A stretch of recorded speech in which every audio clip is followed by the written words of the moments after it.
Ce que l'on appelle la tectonique des plaques désigne le phénomène où les 100 premiers kilomètres de la surface de la Terre sont divisés en une douzaine de grandes plaques qui se déplacent les unes par rapport aux autres.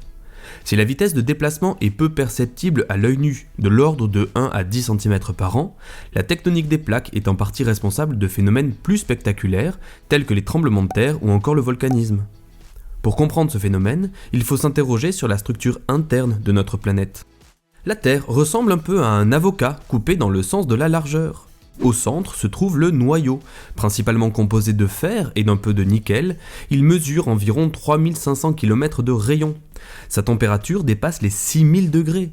Si sa partie externe est liquide, sa partie interne, appelée la graine, est solide et a environ la taille de la Lune. Au-dessus se trouve le manteau, représentant environ 4/5 du volume total de notre planète, épais d'environ 2900 km. Le manteau est solide, ce qui n'empêche pas des mouvements de convection de s'y dérouler. Dans sa partie supérieure, il est solide et cassant, mais plus les roches se trouvent en profondeur, et plus elles deviennent visqueuses sous l'effet de la température qui grimpe jusqu'à 3000 degrés. Enfin, au-dessus du manteau se trouve la croûte. Elle peut être continentale, mesurant entre 30 et 70 km d'épaisseur, ou bien océanique, ne dépassant pas les 10 km. Attention, concernant la tectonique des plaques, ce n'est pas que la croûte qui est mise en mouvement, mais bien les 100 premiers kilomètres environ, ce que l'on appelle la lithosphère. Celle-ci comprend donc la croûte et la partie la plus supérieure du manteau, plus rigide et moins chaud que le reste. Voyons maintenant pourquoi les plaques lithosphériques bougent. Pour simplifier, cela est lié à ce que l'on appelle la convection mantélique, c'est-à-dire dans le manteau. Concrètement, l'intérieur de la Terre est chaud alors que sa surface est froide. Or, généralement quelque chose de froid est plus dense que quelque chose de chaud. De plus, quand quelque chose est plus dense que ce qu'il y a en dessous, il a tendance à couler. La lithosphère étant en surface, elle se refroidit et s'alourdit. Quand sa masse volumique dépasse celle de ce qui est situé en dessous d'elle, et que l'on appelle la sténosphère, elle coule dans le manteau. Cela se produit dans les zones dites de subduction, et c'est cette subduction qui est le moteur principal des mouvements des plaques. La lithosphère descend progressivement vers la base du manteau, emportant avec elle la surface. En surface donc, les plaques bougent les unes par rapport aux autres, et l'on peut observer 3 mouvements différents. On vient de le voir, la première forme de limite entre les plaques est convergente et correspond aux zones de subduction, où une plaque s'engloutit dans le manteau.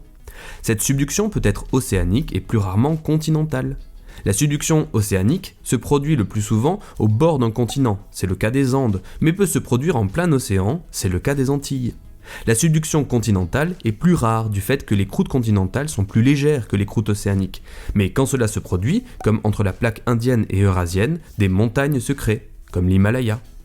Un deuxième type de mouvement est dit divergent. Cette fois-ci, 2 plaques s'écartent l'une de l'autre par un mouvement qui compense en quelque sorte la subduction. Cela se fait notamment au niveau des dorsales et l'on observe la création de plaques. À cette frontière, le manteau remonte pour combler le vide laissé par 2 plaques qui s'écartent, provoquant parfois du volcanisme. Le troisième mouvement est dit transformant.